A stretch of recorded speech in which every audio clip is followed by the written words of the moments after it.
Welcome to four sides TV. ముందుగా headlines చూద్దాం.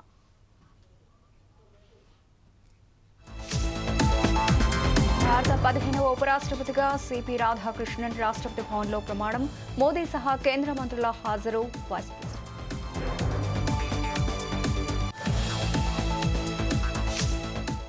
ఫిరాయింపు సంస్కృతికి పితామహుడే కేసీఆర్. బీఆర్ఎస్ విమర్శలకు మంత్రి సీతక్క కౌంటర్.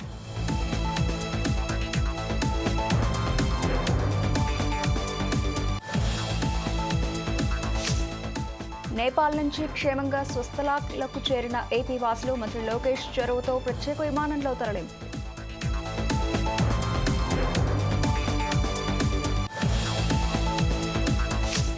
తెలంగాణలో 2 రోజుల పాటు భారీ వర్షాలు. ప్రజలు అప్రమత్తంగా ఉండాలన్న అధికారులు.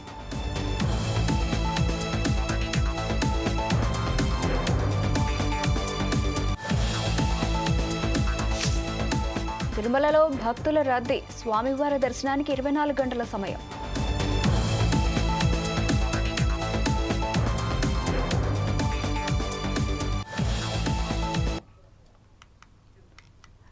రైట్గా డీటెయిల్స్లోకి వెళ్తే యూరియా కోసం అన్నదాతలు పడరాని పాటలు పడుతున్నారు.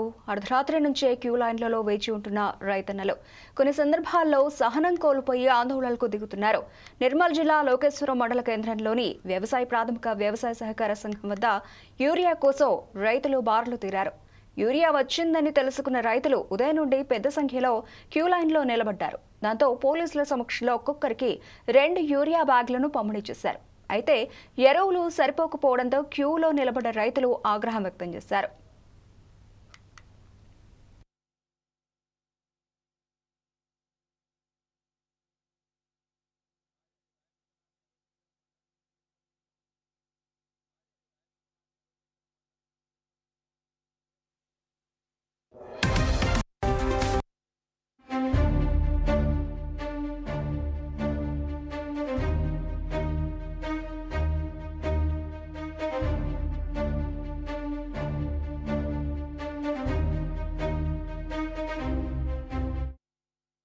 Raipur colony Lokeswaram mandal Nirmal district. మేము యూరియా గురించి పొద్దుగాల 6 గంటల నుంచి ఇక్కడ లైన్లో ఉండడం జరిగింది.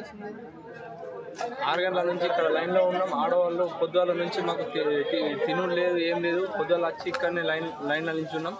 యూరియా ఒక్కొక్కలకు 2 బస్తాలు ఇస్తుండు. 2 బస్తాలు ఎవరికి వెళ్తాయి? 2 బస్తాలతో మేము ఏం చేసుకోవాలి? పట్టా పాస్బుక్ అవన్నీ ఏం సంబంధం లేదు. ఆధార్ కార్డుకు 2 బస్తాలు ఇస్తుండు. పొద్దున్న 6 గంటల నుంచి మేము లైన్లో ఉన్నాం. ఒక్క క్యాండిడేట్కు 2 బస్తాలు మాత్రమే ఇస్తుండు. ఇప్పుడు పంటకు చల్లదానికి ఖచ్చితంగా ఎకరాకు 2 నుంచి 3 బస్తాలు కావాలి. 5 ఎకరాలు ఉన్న వాళ్ళకు 2 ఎకరాలు ఉన్న వాళ్ళకి అందరికీ 2 బస్తాలు ఇస్తుండ్రు. కొత్త దశలో ఉన్నది. ఖచ్చితంగా ఇప్పుడు యూరియా కావాలి. ఖచ్చితంగా యూరియా ఇవ్వాలని కోరుకుంటున్నాం. మాది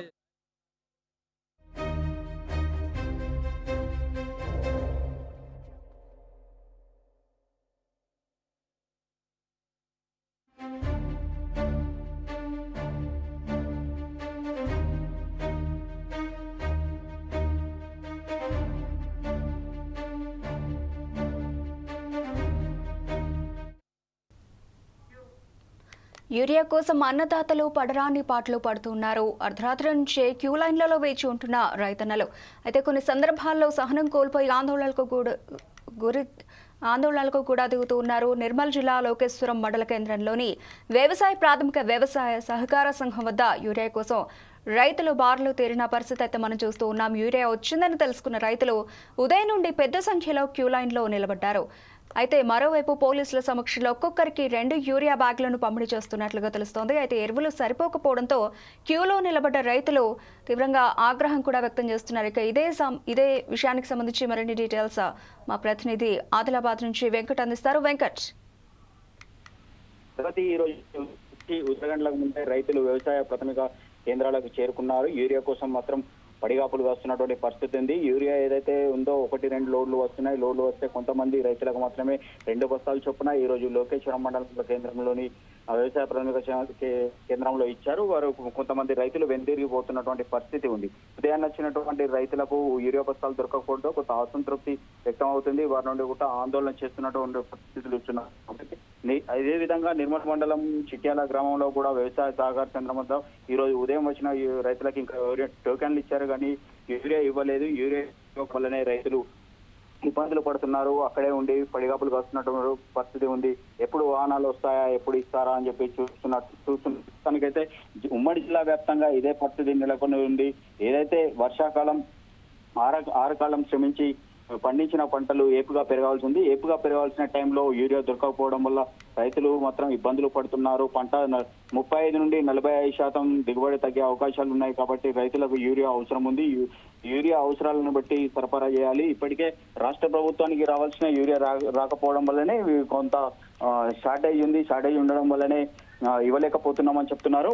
అదే ఉమ్మడి ఆదిలాబాద్ జిల్లాకు 4 జిల్లాలు కూడా, ఇటు కొమరం జిల్లా, ఇటు నిర్మల్ జిల్లా, మంచిర్యాల, నిర్మల్ చుట్టూ మహారాష్ట్ర సరిహద్దు ఉంది. ఏదైతే యూరియా బస్తాలు ఈ ఉమ్మడి ఆదిలాబాద్ కు వస్తున్నాయో అవి తరలి మహారాష్ట్రకు వెళ్తున్నట్లు చెప్తున్నారు. మహారాష్ట్ర అధిక ధరలు ఉన్నాయి, అక్కడికి సరఫరా చేసి అక్కడ అమ్ముకున్నట్టు ఫెర్టిలైజర్ నిర్వాహకులు అమ్ముతున్నారని చెప్పి రైతులు మాత్రం ఆరోపిస్తున్నారు. మరోపక్క మహారాష్ట్రకు వెళ్తున్నటువంటి యూరియాను ఎక్కడికక్కడ ఆపివేయాలి, మహారాష్ట్రకి వెళ్లకుండా చర్యలు తీసుకోవాలని గతంలో మంత్రి వివేక్ కూడా ఇక్కడ ఉన్నటువంటి అధికారులకు ఆదేశించారు. అయినప్పటికీ కూడా యూరియా కొరత వల్ల రైతులు మాత్రం ఇబ్బందులు పడుతున్నారు. రైతులు ఉదయం నుంచి రాత్రి వరకు ప్రాథమిక సహకార కేంద్రాల వద్దనే ఉంటున్నారు, నీరసించిపోతున్నారు. మరోపక్క అటు వ్యవసాయ పనులు ముందుకు సాగడం లేదు, ఇటు యూరియా దొరకడం లేదు. దీనివల్ల 2 రకాలుగా ఇబ్బందులు ఎదుర్కొంటున్న పరిస్థితి ఉంది. మొత్తానికైతే రైతులు ఇలాంటి అని చెప్పి ఆందోళనలు అయితే చేస్తున్నారు. గత 2 నెలలుగా ఇదే పరిస్థితి ఉంది. 2 నెలలుగా పడిగాపులు కాస్తున్నారు. మొత్తానికైతే రైతులు ఇటు ఏదైతే కొంతమంది కౌలు రైతులు ఉన్నారో కౌలు తీసుకున్నటువంటి రైతులు ఇప్పటికే వాళ్ళు వస్తున్నారు తప్ప వాళ్ళకు దిగుబడి వచ్చే అవకాశాలు లేవు. రైతులు నష్టానికి గురే అవకాశాలు ఉన్నాయి. కాబట్టి వెంటనే యూరియా సరఫరా చేయాలని రైతులు డిమాండ్ చేస్తున్నారు. Thank you Venkat.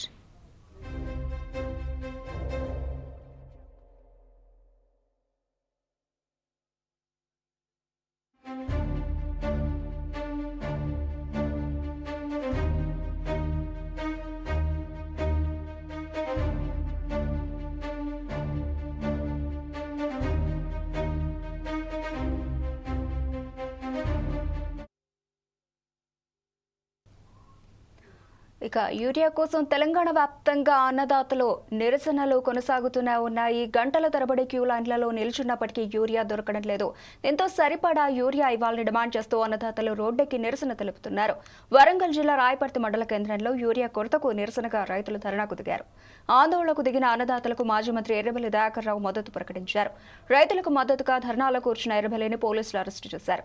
ఈ క్రమంలో అక్కడ తీవ్ర ఉద్రిక్తత చోటు చేసుకుంది. పోలీసులకు రైతులకు మధ్య తోపులాట జరిగింది. అరెస్టు చేసిన ఎర్రబెల్లి దయాకర్ రావును రాయపర్తి పోలీస్ స్టేషన్ కు తరలించారు.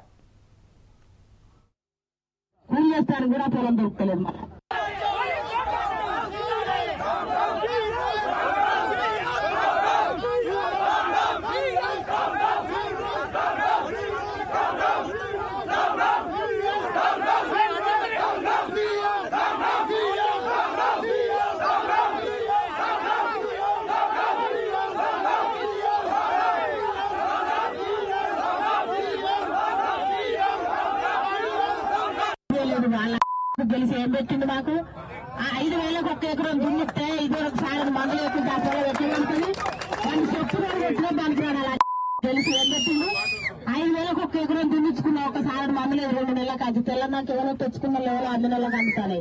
500కు 1 బస్తా అయినా దొరుకుతలేదు. ఈ పెట్టే లాభం పెట్టకే లాభం, ఈ ప్రభుత్వం వచ్చే లాభం రాకే లాభం. ఒక్కసారి ఊరే లేదు ఇదివరకు, ఏది లేదు. పొలాలు ఎండిపోతా 5,000 ఎకరం మీరు దున్నించుకొని నాశనం చేసుకొని కూలి చేసుకొని బతకల్లా. కూలి చేస్తాను కూడా పొలం దొరుకుతలేదు.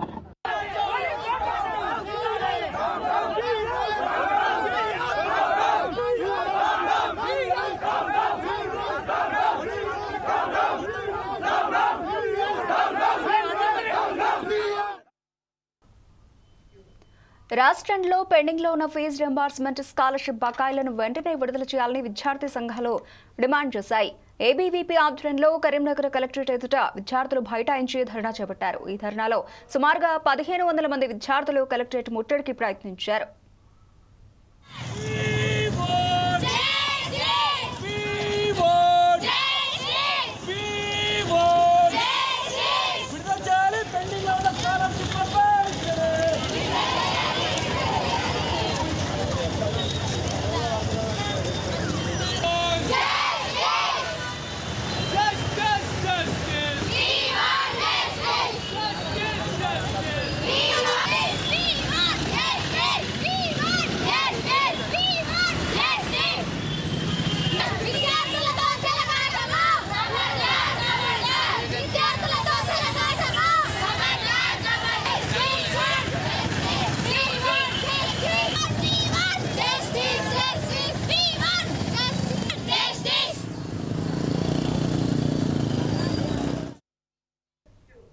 కరీంనగర్లో వరుసగా విద్యార్థుల ఆందోళనలు అయితే కొనసాగుతున్నాయి. ఇదే విషయానికి సంబంధించి మరిన్ని డీటెయిల్స్ మా Karimnagar reporter Santosh phone line లో అందిస్తారు. సంతోష్,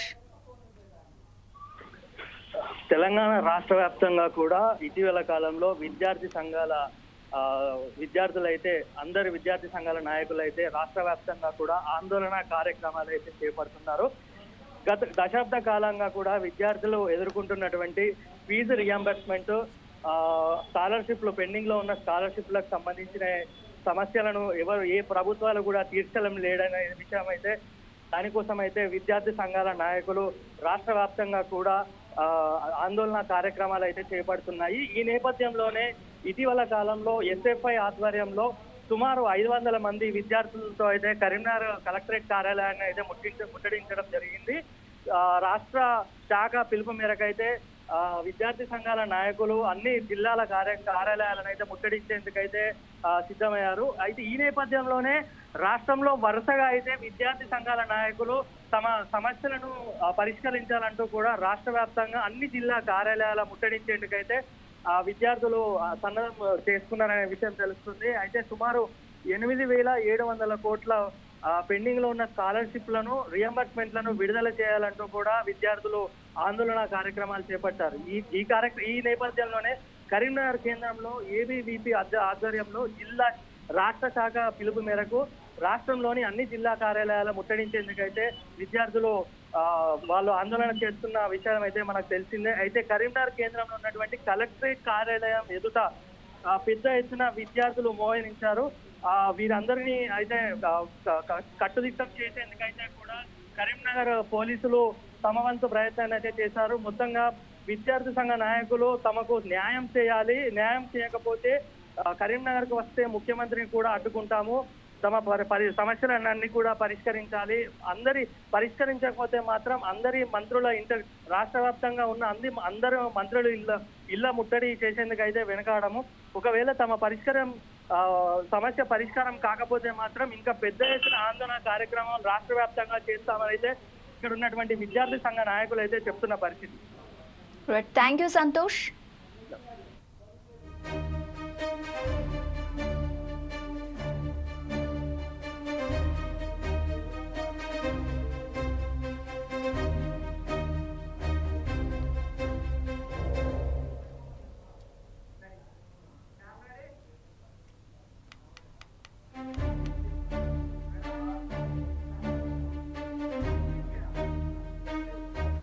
తెలంగాణలో పార్టీ ఫిరాయించిన ఎమ్మెల్యేలు కీలక వ్యాఖ్యలు చేశారు. తాము ఇంకా బీఆర్ఎస్ పార్టీలోనే కొనసాగుతున్నామని ప్రకటించారు. స్పీకర్ కార్యాలయం నుంచి నోటీసులు అందుకున్న 10 మంది ఎమ్మెల్యేల్లో బండ్ల కృష్ణమోహన్ రెడ్డి, అరకపూడి గాంధీ, సంజయ్, గూడెం మహిపాల్ రెడ్డి, పోచారం శ్రీనివాసరెడ్డి, ప్రకాష్ గౌడ్, కాళీ యాదయ్య, తెల్ల వెంకట్రావు ఇటీవలే స్పీకర్ గడ్డం ప్రసాద్ కుమార్ కు లిఖితపూర్వకంగా సమాధానం ఇవ్వగా ఎమ్మెల్యేలు కడియం శ్రీహరి, దానం నాగేందర్ మాత్రం సమాధానాలు ఇవ్వకుండా తమకు కొంత మేరకు సమయం కావాలని స్పీకర్ను కోరినట్లుగా సమాచారం. తమపై చేసిన ఆరోపణలపై 8 మంది ఎమ్మెల్యేలు లిఖితపూర్వకంగా వివరణలో ఇచ్చారు. తాము పార్టీ మారలేదని, బీఆర్ఎస్ ఎమ్మెల్యేలుగానే కొనసాగుతున్నారని తెలియజేశారు. తానెక్కడా కూడా బీఆర్ఎస్ పార్టీకి వ్యతిరేకంగా మాట్లాడలేదని, ఆ పార్టీకి రాజీనామా చేయలేదని చెప్పారు. అభివృద్ధి పనుల కోసమే ముఖ్యమంత్రిని కలిశామని వెల్లడించారు. ఈ సందర్భంగా మర్యాదపూర్వకంగా కండువా కప్పారని తెలిపారు. సీఎం స్థాయి వ్యక్తి కండువా కప్పుతూ ఉన్నప్పుడు తిరస్కరించడం సంస్కారం కాదని భావనతో ఒప్పుకున్నామని చెప్పారు.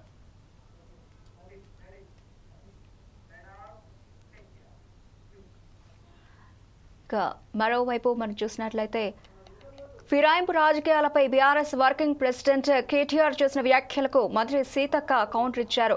కామారెడ్డిలో ఆమె మాట్లాడారు. నూతనంగా ఏర్పడిన తెలంగాణ రాష్ట్రంలో ఫిరాయింపు రాజకీయాలకు ఆజ్యం పోసిందే కేసీఆర్ అని విమర్శించారు. ఫిరాయింపు సంస్కృతికి పితామహుడు కేసీఆర్ అని ఎద్దేవా చేశారు. పరాయి పార్టీలో గెలిచిన తలసాని శ్రీనివాస్, సబితా ఇంద్రారెడ్డిని మంత్రులుగా ప్రమాణం చేయించిన చరిత్ర బీఆర్ఎస్ పార్టీదని ధ్వజమెత్తారు. నాడు పార్టీలు మారిన ఎమ్మెల్యేలతో కేసీఆర్ రాజీనామాలు చేయించారా అని ప్రశ్నించారు. పార్టీ మారిన వారితో అప్పుడు రాజీనామా చేయించి మాట్లాడితే మంచిదని అన్నారు. నాడు రాజ్యాంగాన్ని ఉల్లంఘించిన మీకు రాజ్యాంగ ధర్మాసనాన్ని ఆశ్రయించే నైతిక హక్కు లేదని మంత్రి సీతక్క మండిపడ్డారు. జీన్స్ అనేది అది పుట్టుకకు సంబంధించింది. అంటే ఈయనతోటి బీఆర్ఎస్లో తెలంగాణ వస్తే కొత్త సాంప్రదాయాలు కొత్త విధానాలు అని చెప్పి వచ్చిన తెల్లారే టీడీపీలో ఉన్నటువంటి వాళ్ళను, కాంగ్రెస్లో ఉన్నటువంటి వాళ్ళను జైన్ చేసుకున్నప్పుడు వాళ్ళు ఏ జైన్స్ అనుకున్నవయ్యా నేను అడుగుతున్నా. 2018లో కూడా కాంగ్రెస్ పార్టీ నుంచి 13 మంది ఎమ్మెల్యేలను జైన్ చేసుకున్నావు. ఇవాళ వాళ్ళ పార్టీ నుంచి రాగానే ఇవాళ రకరకాలు మాట్లాడుతున్నారు. ఫస్ట్ నీ పార్టీలో జాయిన్ చేసుకున్నటువంటి వాళ్ళకు ఏ జీన్స్ ఉన్నాయని నువ్వు జాయిన్ చేసుకున్నావు. నీకు చిత్తశుద్ధి ఉంటే ఇవాళ కోర్టులో పోయి కొట్లాడుతున్నావు కదా, మరి ఆ రోజు వెంటనే తీసుకొని మంత్రులుగా కూడా చేసారు. ఏది నీ నీతి అంటున్నా కేటీఆర్, నీ నీతి నీ రీతి ఏదయ్యా? ఆ రోజు తలసాని శ్రీనివాస్ యాదవ్ను, సబితా ఇంద్రారెడ్డిని తీసుకొని ఎమ్మెల్యేలుగా తీసుకొని అదే గవర్నర్ దగ్గర తీసుకుపోయి అత్యంత నీచంగా హేయంగా నువ్వు మంత్రి పదవులు కూడా ఇచ్చి రాజ్యాంగాన్ని ఉల్లంఘించిన నువ్వు ఇవాళ రాజ్యాంగ ధర్మాసనం కాడికి పోయేటువంటి అర్హత నీకుందా? ఫస్ట్ ఇప్పటికైనా నేను సవాల్ చేస్తున్నా. మా పార్టీలోకి వచ్చినటువంటి ఎమ్మెల్యేలు నువ్వు అంటున్నావు కదా, దానికి పునాదిగా నువ్వు కొత్త రాష్ట్రంలో మొత్తం 2014లో 2018లో ఎవరున్నా కూడా పాపం సర్పంచులున్నా, ఎంపీటీసీలున్నా, జెడ్పీటీసీలున్నా, ఎమ్మెల్యేలున్నా, ఎంపీలున్నా అందరినీ భయపెట్టి బలవంతం చేసి రకరకాలుగా తీసుకొని అలాంటి మార్పిళ్లకు శ్రీకారం కొత్త తెలంగాణ చుట్టింది నువ్వు. నీకు రాజ్యాంగం మీద గౌరవం ఉంది. ఇన్నో పోయిరంటే మరి నీ పార్టీలో ఉన్న ఒక్కరిని కూడా ఎందుకు నువ్వు రాజీనామా చేసి మళ్ళీ ఎలక్షన్కి రాలే? ఇవాళ డిమాండ్ చేస్తూ ఉన్నావు. అదే కాకుండా ఇప్పటికీ మేము సవాల్ చేస్తున్నాం. మీ పార్టీలో ఇతర పార్టీ నుంచి వచ్చిన వాళ్ళు ఇప్పుడు కూడా గెలుచున్నారు, వాళ్ళని కూడా రాజీనామా చేయించి ఆ రోజు మా పార్టీ నుంచి వచ్చిన వాళ్ళు సబితా ఇంద్రారెడ్డి కానీ, సుధీర్ రెడ్డి కానీ, లేకుంటే ఇతర టీడీపీ నుంచి వచ్చిన తలసాని శ్రీనివాస్ యాదవ్ కానీ మళ్ళీ ఇప్పుడు ఎమ్మెల్యేలు ఉన్నారు కదా, ఆ రోజు వాళ్ళు రాజీనామా చేయకుండా మీ పార్టీలలోకి వచ్చారు కదా, మీ పార్టీలకు ఈరోజు రాజీనామా చేయించి అప్పుడు మా దాంట్లోకి వచ్చిన వాళ్ళు అడిగితే జనం హర్షిస్తారు. కానీ నీకో నీతి మందికో నీతి అనడం ఇది ఎవరు కూడా హర్షించరు. కాబట్టి ఆ యూట్యూబ్లు పెట్టుకొని చూపించుకున్నంత మాత్రాన ఎవరు ఏదో పేడి ఆర్టిస్టులతో మాట్లాడిస్తే అది కాదు. కాబట్టి ప్రజలకు తెలుసు నువ్వేం మాట్లాడినా, నువ్వు 10 ఏళ్ళ అధికారంలో నువ్వేం చేసినావు పబ్లిక్ తెలుసు. కాబట్టి అది మర్చిపోయి ఇతరులను ప్రశ్నించే నైతిక అర్హత నీకు లేదు. భారత 15వ ఉపరాష్ట్రపతిగా సిపి రాధాకృష్ణన్ ప్రమాణ స్వీకారం చేశారు. ఢిల్లీలోని రాష్ట్రపతి భవన్లో జరిగిన కార్యక్రమంలో ఆయన చేత రాష్ట్రపతి ద్రౌపది ముర్ము ప్రమాణం చేయించారు. ఈ కార్యక్రమానికి ప్రధాని మోదీ, లోక్సభ స్పీకర్ ఓం బిర్లా సహా కేంద్ర మంత్రులు అమిత్ షా, రాజ్నాథ్ సింగ్, నితిన్ గడ్కరీ, ఏపీ ముఖ్యమంత్రి నారా చంద్రబాబు నాయుడు, ఎన్డీఏ కూటమికి చెందిన నేతలు, ఎంపీలు, పలు రాష్ట్రాల సీఎంలు హాజరయ్యారు.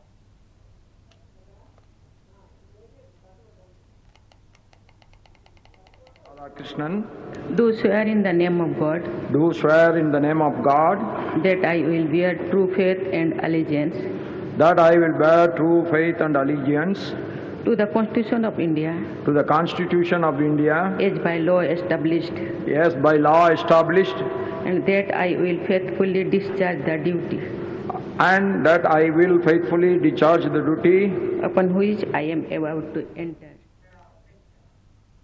ఏపీ సీఎం నారా చంద్రబాబు నాయుడుతో గోవా గవర్నర్ పూసపాటి అశోక్ గజపతిరాజు భేటీ అయ్యారు. ఢిల్లీలోని సీఎం అధికారిక నివాసంలో ముఖ్యమంత్రి చంద్రబాబుతో అశోక్ గజపతిరాజు మర్యాదపూర్వకంగా భేటీ అయ్యారు. ఈ సందర్భంగా పలు అంశాలపై చర్చించినట్లు తెలుస్తోంది.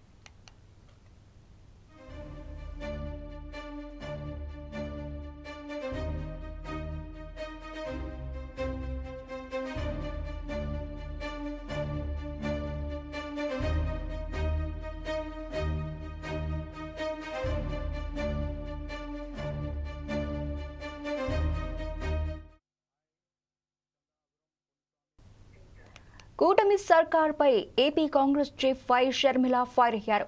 రాష్ట్రంలో సగటున ప్రతి రైతుకి 2 లక్షల అప్పు ఉందని, రైతుల ఆత్మహత్యల్లో దేశంలో ఏపీ నెంబర్ 1 స్థానంలో ఉందని అన్నారు. ప్రతి ఏడాది 1000 కంటే పైగా నమోదు రైతుల ఆత్మహత్యలు కావడం బాధాకరమన్నారు. రైతులు చనిపోతున్న కారణాలు పరిష్కారాలు కనుగొనడంలో శూన్యమని ప్రభుత్వాన్ని విమర్శించారు. రైతుల సమస్యలు కొండంత, ప్రభుత్వ పథకాలు ఘోరంతా ఉన్నాయని అన్నారు. చంద్రబాబు ఇచ్చే అన్నదాత సుఖీభావ 20,000 ఏ మూలకు సరిపోవని, రైతుల పథకాలు అన్ని బంద్ పెట్టారని ఆగ్రహం వ్యక్తం చేశారు. ఆ పథకాలన్నీ పూర్తిగా ఎందుకు అమలు కావటం లేదు?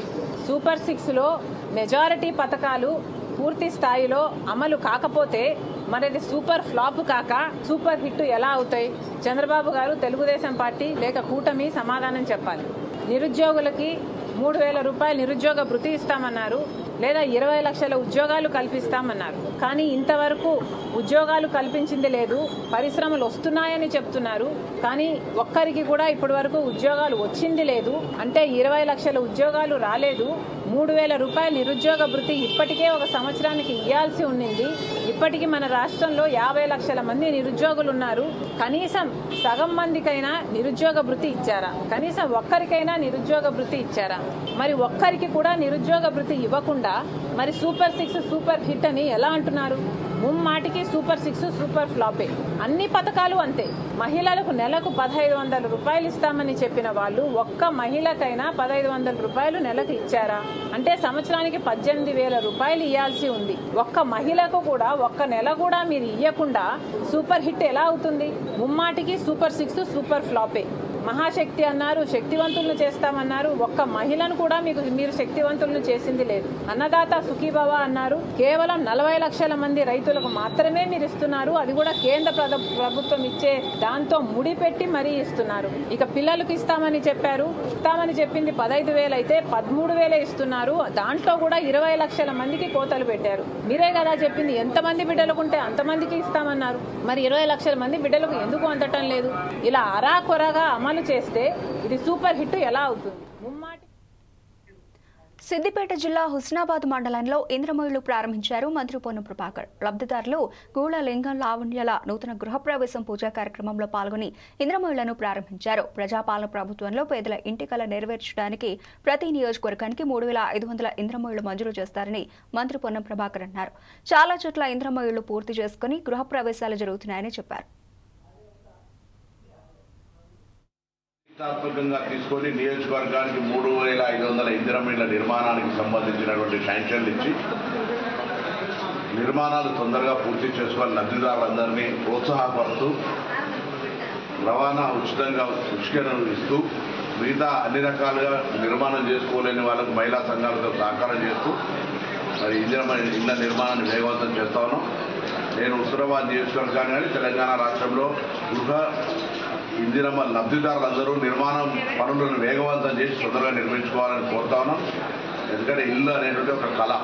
ఇల్లు కట్టి చూడు, పెళ్లి చేసి చూడు అన్నట్టుగా ఆ ఇల్లు కట్టుకునే సందర్భంగా ప్రభుత్వం ఇస్తున్న సహకారంతో తొందరగా నిర్మాణం చేసుకోవాలని విజ్ఞప్తి చేస్తూ ఈ ఇందిరమ్మ ఇళ్లతో పాటుగా ఒకవైపు సన్న బియ్యం, మరొక వైపు 200 యూనిట్ల ఉచిత విద్యుత్తు, కొత్త రేషన్ కార్డులు, రైతులకు సంబంధించి అనేక కార్యక్రమాలు కొనసాగుతున్నాయి. ఇటువంటి సందర్భంలో అందరూ కూడా ప్రభుత్వ కార్యక్రమాలను, పథకాలను వినియోగించుకోవాలని సందర్భంగా విజ్ఞప్తి. బతుకమ్మ సంబరాల్లో భాగంగా ఈ నెల 21న నిర్వహించే ఎంగిలిపూల బతుకమ్మ పండుగకు రావాలని కేసీఆర్ సొంతూరు చింతమడక వాసులు తెలంగాణ జాగృతి అధ్యక్షురాలు కల్వకుంట్ల కవితను ఆహ్వానించారు. ఆ గ్రామానికి చెందిన ప్రజలు బంజారాహిల్స్లోని జాగృతి కార్యాలయంలో కవితతో భేటీ అయ్యారు. ఈ సందర్భంగా ఆమెను చింతమడకకు రావాల్సిందిగా కోరారు. చింతమడక నుంచి ఎంతో నేర్చుకున్నానని, తన చిన్నప్పుడు ఆ గ్రామంలో బతుకమ్మ ఆడిన రోజులు ఇంకా కళ్ల ముందే ఉన్నాయని కవిత గుర్తు చేసుకున్నారు. గ్రామస్తులు తన వద్దకు రావడం ఎంతో ధైర్యం కలిగించిందని కవిత చెప్పారు.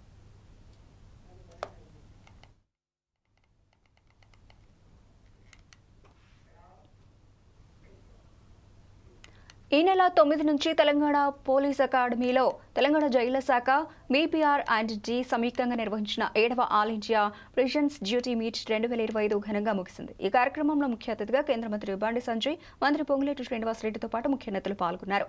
జైలు వ్యవస్థ కేవలం భద్రతకే పరిమితం కాకుండా సంస్కరణలో పునరావాసానికి వేదికగా మారుతోందని కేంద్ర మంత్రి బండి సంజయ్ అన్నారు. भारत के संविधान में राज्य सूची का विषय है। प्रिजन स्टैटिस्टिक्स इंडिया 2022 के अनुसार देश में कुल 1330 जेलें हैं। इसमें 148 सेंट्रल जेल, 458 जिला jail, 574 sub jail, 91 open jail, 42 special jail, 34 महिला जेल और 10 बोर्स्टल स्कूल एवं 3 अन्य जेल शामिल है। वर्तमान में लगभग 5.73 लाख बंदी देश की जेलों में हैं। आज कारागार प्रशासन केवल सुरक्षा का ही नहीं बल्कि सुधार और पुनर्वास का भी माध्यम है। समाज में वापसी करने वाले प्रत्येक कैदी के जीवन में परिवर्तन लाना असली सफलता है। इस दिशा में आपके प्रयास, चाहे वे स्वच्छता, स्वास्थ्य, शिक्षा, खेल या कला से जुड़े हो, वह सराहनीय है और इन्हें और गति देने की आवश्यकता है। इस महोत्सव में 22 इवेंट के लिए कुल 26 ट्रॉफी एवं 40 पदक प्रदान किए गए हैं, जिसमें तेलंगाना राज्य ने सर्वोत्तम प्रदर्शन किया है और तेलंगाना राज्य ही सबसे अधिक 17 ट्रॉफी जीते हैं। सभी पदक और ट्रॉफी विजेताओं को मैं हार्दिक बधाई देना चाहता हूं और जिन प्रतियोगियों ने इन सभी कॉम्पिटिशन्स में भाग लिया उनको भी मैं हार्दिक शुभकामनाएं देना चाहता हूं। इतने बड़े स्तर पर इस 7वीं Akhil Bharatiya prison duty meet का सफलतापूर्वक आयोजन बीपीआरएनडी एवं तेलंगाना जेल विभाग की साझेदारी में संपन्न हुआ। इसके लिए बीपीआरएनडी एवं तेलंगाना जेल प्रशासन के सभी अधिकारी और कर्मचारी बधाई के पात्र हैं। विशेष रूप से तेलंगाना की director general of prisons doctor Soumya Mishra ji को मेरी विशेष शुभकामनाएं हैं। आयोजन में विभिन्न राज्यों एवं केंद्र शासित प्रदेशों के प्रतिनिधियों ने विभिन्न प्रतियोगिताओं में बढ़ चढ़कर भाग लिया और इस आयोजन को सफल बनाया। यह अत्यंत सराहनीय है। मैं इसकी నేపాల్లో చిక్కుకున్న ఏపీ వాసులు రాష్ట్రానికి క్షేమంగా తిరిగి వచ్చారు. రాష్ట్ర ప్రభుత్వ ప్రత్యేక చొరవ మంత్రి లోకేష్ స్వీయ పర్యవేక్షణ ఉన్నతాధికారుల సమన్వయంతో క్షేమంగా సొంత గడ్డపై దిగారు. విహార తీర్థయాత్రలకు నేపాల్కు వెళ్లి అక్కడ కాఠ్మాండు, హటౌడా, పోఖారా, సిమికోట్ తదితర ప్రాంతాల్లో ఏపీ వాసులను చిక్కుకుపోయారు. దాంతో వారిని ప్రత్యేక విమానాలు రోడ్డు మార్గం ద్వారా రాష్ట్రానికి తీసుకొచ్చారు. మంత్రి లోకేష్ సచివాలయంలోని ఆర్టీజీఎస్ కేంద్రానికి చేరుకుని తరలింపు ఏర్పాట్లను పర్యవేక్షించారు. కమాండ్ కంట్రోల్ సెంటర్ నుంచి ఢిల్లీలోని ఏపీ భవన అధికారులు, కేంద్ర ప్రభుత్వం, నేపాలీ రాయబార కార్యాలయం, రాష్ట్ర మంత్రులు, వివిధ శాఖల ఉన్నతాధికారులతో పరిస్థితిని ఎప్పటికప్పుడు సమీక్షించారు. కాఠ్మాండు విమానాశ్రయం నుంచి ఏపీ ప్రభుత్వం ఏర్పాటు చేసిన ప్రత్యేక విమానంలో 144 మంది వచ్చారు. మేము ఒక 10 మంది గ్రూప్గా నేపాల్ యాత్ర చేయడానికని మేము బయలుదేరి వెళ్ళాము. వెళ్ళిన 2 రోజులు 3 రోజుల తర్వాత అక్కడ అల్లర్లు సృష్టించడంతో మేము మరో చోటికి వెళ్ళి వచ్చేటప్పటికి మేము ఎక్కడైతే బస్ చేసామో ఆ హోటల్ని కాల్ చేశారు. అక్కడ మా సామాన్లన్నీ కాలి బూడిదైపోయి, అలాంటి పరిస్థితుల్లో మనకి ఇక్కడ నేను ఏం చేయాలని ముందు కలెక్టర్ గారి ఆఫీస్కి మెసేజ్ పెట్టాను. ఆయన వెంటనే స్పందించి నెంబర్లు ఇచ్చారు, ఎవరితో సంప్రదించాలో. అలాగే ఏపీ భవన్ ఢిల్లీ నుండి, అలాగే నారా చంద్రబాబు గారు డైరెక్షన్లో లోకేష్ గారు వీడియో కాల్లో మాట్లాడిన తర్వాత మేము ఏం చేయాలో వాళ్ళకి స్పష్టంగా మాకు డైరెక్షన్స్ ఇచ్చారు. అలాగే వాళ్ళు అన్నీ ఏర్పాటు చేశారు. వారు ఏర్పాటు చేసిన ఇవి చాలా అద్భుతమైన ఏర్పాట్లు కాబట్టి మేము ఈరోజు సేఫ్గా వైజాగ్లో ల్యాండ్ అవ్వాల్సాము. We indebted to AP government and administration, ముఖ్యంగా లోకేష్ గారు, అలాగే చంద్రబాబు నాయుడు గారు, అలాగే మన ఇక్కడ ఎంపీ గారు భరత్ గారు, అలాగే కలెక్టర్ గారు కూడా నాకు పర్సనల్గా మెసేజ్ పెట్టారు. మేము సేఫ్ రిటర్న్ అవ్వడానికి వారు చేసిన కృషి చాలా ప్రశంసనీయము. వారిని ఎప్పుడు మేము గుర్తుపెట్టుకుంటాం. వచ్చి మా వెహికల్ మీద కూడా కొట్టారండి. వాళ్ళు కొట్టి అడిగితే లక్కీగా మా డ్రైవర్ నేపాలీ అవ్వడం వల్ల వాళ్ళ భాషలో వాళ్ళకి చెప్పాడు, వీళ్ళు ఇండియన్స్ టూరిస్ట్, వీళ్ళని అనంతపురం చెప్పడం వల్ల వాళ్ళు నెమ్మదిగా వెళ్ళిపోయారు. ఆ రోడ్డు మీద నుంచి మేము 2 hours అక్కడ ఉండిపోయి ఆ తర్వాత నెమ్మదిగా మా హోటల్ చుట్టుపక్కలకి వెళ్దామని హోటల్ వెనకదారని వెళ్తే ఇంకా మంటలు వస్తున్నాయి. హోటల్ అంతా మంటలు వస్తున్నాయి. మా లగేజ్ అంతా కాలిపోయిందని తెలుస్తుంది. వాళ్ళేమో మా దగ్గర తెలిసిన వాళ్ళు అన్నారు. లోకేష్ గారికి ఫోన్ చేసేసరికి లోకేష్ గారు వెంటనే స్పందించి మాకు నిజంగా దేవుడిలాగా ఆదుకున్నారు. మీకేం ప్రాబ్లం లేదు, భయపడొద్దు, మీ అందరికీ మేము సేఫ్గా మీ ఇంటికి చేరుస్తాము అని మాకు మా వాగ్దానం మాట ఇచ్చారు సార్. ఆయన నిజంగా చేస్తారా చేయరా అని మళ్ళీ కూడా ఒక రోజు నైట్కి భయపడ్డాం. కానీ మళ్ళీ ఆయన వెంటనే స్పందించి అధికారులతో ఫోన్ చేయించి రేపు మార్నింగ్ మీకు 11:20కి ఇండిగో ఫ్లైట్ వస్తుంది, మీరేం టెన్షన్ పడొద్దు, భయపడొద్దు, మీకు ఇంటికి తీసుకెళ్తాం అని నిజంగా చెప్పాలంటే లోకేష్ గారికి మాకు ఎన్ని ఇచ్చేసినా మేము ఆ రుణం తీర్చుకోలేమండి. ఆయనకి శతకోటి వందనాలు, ధన్యవాదాలు మాకు ఆయనకి చెప్తున్నాం. లోకేష్ గారికి, చంద్రబాబు నాయుడు గారికి, మన పవన్ కళ్యాణ్ గారికి, మోడీ గారికి నిజంగా చాలా చాలా అంటే చాలా చాలా ధన్యవాదాలు. మేము ఇంటికి చాలా సేఫ్గా వచ్చేసాము. మేము ఆయనకి ఇంకా ఎన్నో కృతజ్ఞతలు చెప్పాలని మేము అనుకుంటున్నాం. అవకాశం ఉంటే ఆయనకి ఎప్పుడైనా కలిసి మరీ చెప్పాలని మేము కోరుకుంటున్నాం. నా పేరు శ్రీనివాస్ పని. నేను యూనియన్ బ్యాంకులో చేసి రిటైర్ అయ్యాను. నా మిస్సెస్ ఎల్ఐసిలో జాబ్ చేస్తుంది. 10 మంది మేము నేపాల్ ట్రిప్కి వెళ్ళడం జరిగింది. అక్కడ పోఖ్రాలో హెల్డప్ అయిపోయాము. ముక్తినాథ్ వెళ్ళి వచ్చేటప్పటికి హోటల్లో మా లగేజ్ అంతాను బర్న్ చేయడం జరిగింది. హోటల్ అంతా బర్న్ చేశారు. సో ఆ పరిస్థితుల్లో లోకేష్ గారు మాకు ఫోన్ చేసి ధైర్యాన్ని ఇచ్చారు. అలాగే అనిత గారు కూడా ఫోన్ చేసి మాతో మాట్లాడారు. దుర్గేష్ గారు కూడా మాకు ధైర్యాన్ని ఇచ్చారు. సో వీళ్ళందరి సహకారంతో మేము క్షేమంగా ఇక్కడికి రాగలిగాము. సో చంద్రబాబు నాయుడు గారికి, పవన్ కళ్యాణ్ గారికి, నరేంద్ర మోడీ గారికి, రామ్మోహన్ నాయుడు గారికి, భరత్ గారికి, వీళ్ళందరికీ కూడా మా అందరి తరఫున కృతజ్ఞతలు తెలియజేస్తున్నాను. తెలంగాణలోని పలు జిల్లాల్లో 2 రోజుల పాటు భారీ నుంచి అతి భారీ వర్షాలు కురిసే అవకాశం ఉందని హైదరాబాద్ వాతావరణ కేంద్రం తెలిపింది. ఉరుములు, మెరుపులతో కూడిన వర్షాలు పడతాయని వెల్లడించింది. నిర్మల్, నిజామాబాద్, సూర్యాపేట, హైదరాబాద్, వికారాబాద్, సంగారెడ్డి, కామారెడ్డి, మహబూబ్ నగర్, నాగర్ కర్నూల్, నారాయణపేట, వనపర్తి, జోగులాంబ గద్వాల్, మేడ్చల్, మల్కాజ్గిరి, మహబూబాబాద్ జిల్లాల్లో అక్కడక్కడ భారీ వర్షాలు కురుస్తాయని తెలిపింది. ప్రజలు అప్రమత్తంగా ఉండాలని సూచించింది.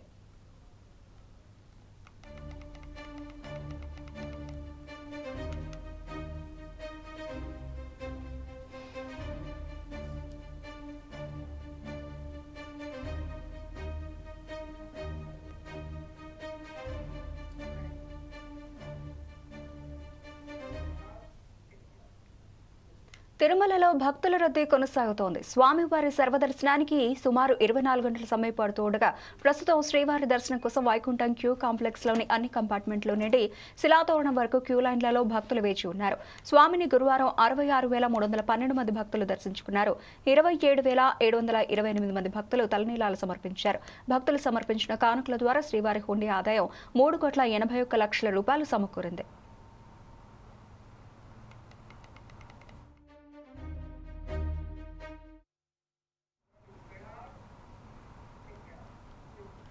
సెల్ టవర్ల వాళ్ళతో తమ ప్రాణాలకు హాని కలుగుతోందని ఉప్పల్ పద్మావతి కాలనీ ప్రజలు ఆవేదన వ్యక్తం చేస్తూ ఉన్నారు. సెల్ టవర్లు ఏర్పాటు చేయడం వల్ల ఆరోగ్య సమస్యలు తలెత్తుతున్నాయని తెలిపారు. క్యాన్సర్ బారిన పడి కొందరు ప్రాణాలు కూడా కోల్పోయారని ఆందోళన వ్యక్తం చేశారు. కాలనీలో ఇంకా 2 టవర్లు అలాగే ఉన్నాయని వాటిని కూడా అధికారులు తొలగించాలని విజ్ఞప్తి చేశారు.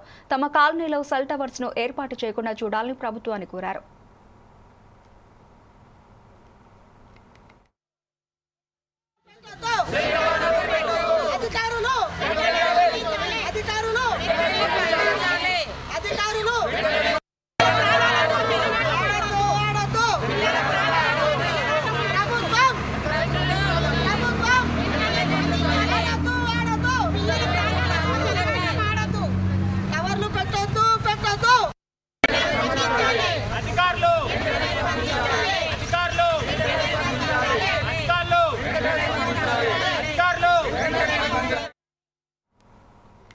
ఏపీలో ఆర్టీసీ బస్సులో ప్రయాణించే పురుషులు, స్త్రీలు సీటు కోసం గొడవలకు దిగుతున్న ఘటనలు వెలుగు చూస్తున్నాయి.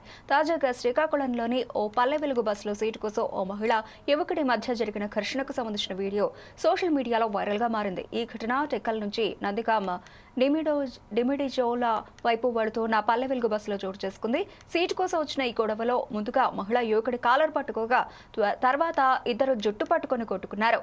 ఆ ఘర్షణలో యువకుడు పదునైన వస్తువుతో మహిళను పొడిచే ప్రయత్నం చేయగా తోటి ప్రయాణికులు అడ్డుకున్నారు. ఇదివరకు సంఘటనలు కూడా జరిగినాయి.